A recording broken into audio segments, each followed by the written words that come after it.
Hey everyone, Dr. Morse. So I wanted to talk to you a little bit about this new fascinating study that just came out that really reinforces some of the points that I'm trying to make.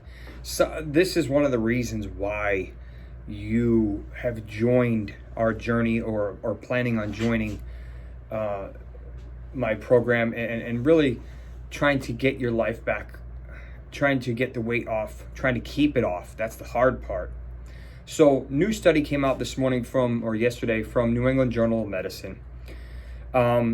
It basically highlights several important points in a key weight loss study, specifically based on weight loss. And New England Journal of Medicine is elite, very, very high tier, fully vetted, very, very good paper. So if it's on there, it's legit. There's no questioning the studies. That's it. So there's a couple things, and according to, so I'm going to pull up the chart as I look, and you'll be able to see the links below, but I'm trying to read it as we speak. So it was a clustered randomized trial involving health coaches which is basically what I am, that are delivering high intensity lifestyle treatment to an underserved population. So maybe you were underserved, maybe you're not. That usually means that you're either African American, Hispanic. Unfortunately, it traditionally means people who make probably less than 50,000 a year combined whole household, maybe less than that. And unfortunately, there's a lot of obesity in those households. So the point was, can we get those households to drop without spending a lot of money? And the answer is yes. For the intensive weight loss group, they had very, very good results. So the usual care for both Black and other races, basically everybody else, was about even. So they had a baseline. Then they separated between intensive lifestyle interventions for African Americans, and then for all the other races, they just kind of separated them because the distinctions were quite fascinating. The African Americans did really well. They lost on average 6% weight loss compared to their baseline. So if they had more weight, then they would lose more weight. But compared to the other races did even better. On average, some of them were anywhere from 8%, and they plateaued about 7%. Now, this is going out 2 years, so to 24 months from initial onset. So this is showing that they're retaining that weight loss. The usual care for women, and then the usual care for men traditionally weighed a little bit less. And then when they did it, men also lost a little bit more. Sorry, women. It's not a lot, but it's there. At 2 years, on average, it was about 6%, and then the men were probably like 6.2 or something. It's based on a graph. The last is based on age. So they said usual care for 21 to 42-year-olds, and then usual care for 43 to 56, and then the last group is 57 to 74. So 21 plus, and then kind of 43, and then 57 plus. So the people that actually lost the most weight and kept it off the longest were the older people, 57 to 74. On average, they kept off 8% of their weight at 2 years. The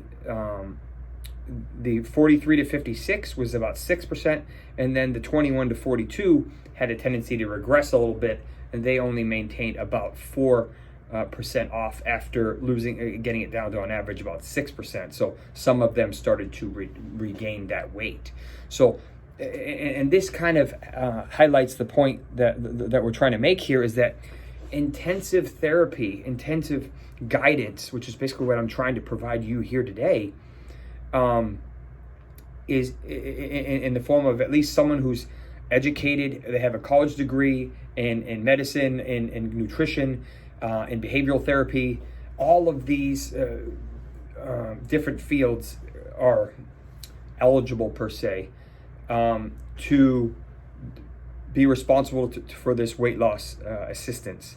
You can't just pick some random person. Chiropractors should not be doing this. They're not trained, in my opinion, enough, or whatever. That's just one example. Intensive therapy included weekly sessions for 6 months, and then after 6 months, it was monthly.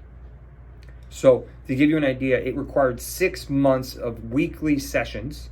So that may be what we're looking at here, at a minimum of 6 months, to say, all right, I'm losing the weight. I'm finally got a hand on it. Now I can push it out to a month, and I'm confident that I can continue my weight loss journey.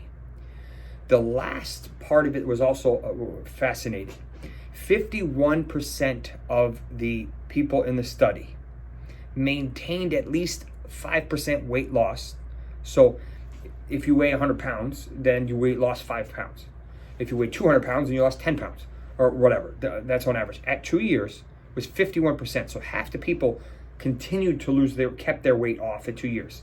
So that's the issue with a lot of these fad diets, is that they actually will get it off. But once you stop the diet, sorry. Once you eat those carbs again, sorry. Once you go back to not going keto anymore, sorry. Once you stop taking their medicine, sorry, gain the weight right back, because it was just tricking your system. It's not changing anything. I'm trying to change the way you think, the way you eat, what you eat, when you eat it, ramp up your metabolism, and also guide you on the appropriate exercise and most effective exercise that also helps your joints, so you don't have to come see me and say, hey, my knees are killing me. The last part that's kind of the takeaway: health coaches with appropriate educational credentials, and I like to think, after all the training that I've done, I qualify for that, can provide impactful weight loss interventions in the community setting, especially in underserved and high-risk areas. The other part is that we need to support, the other takeaway from the study, we need to develop policies to financially support similar community programs. So they're saying this is hard, but it's a lot.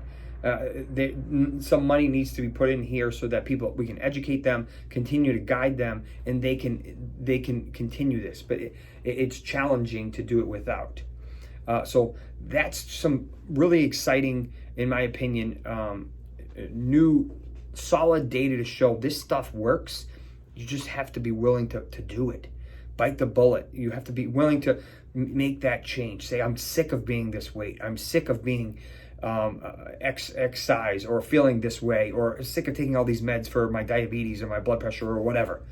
But it's going to take some sacrifices. It's going to take some hard work. It's going to take a lot of sweat. It's going to take changes. I love that food. Sorry. You want to keep that food, or you want to lose the weight? Sometimes you can't have your cake and eat it too. And that's a literal statement at this time. So thank you for tuning in.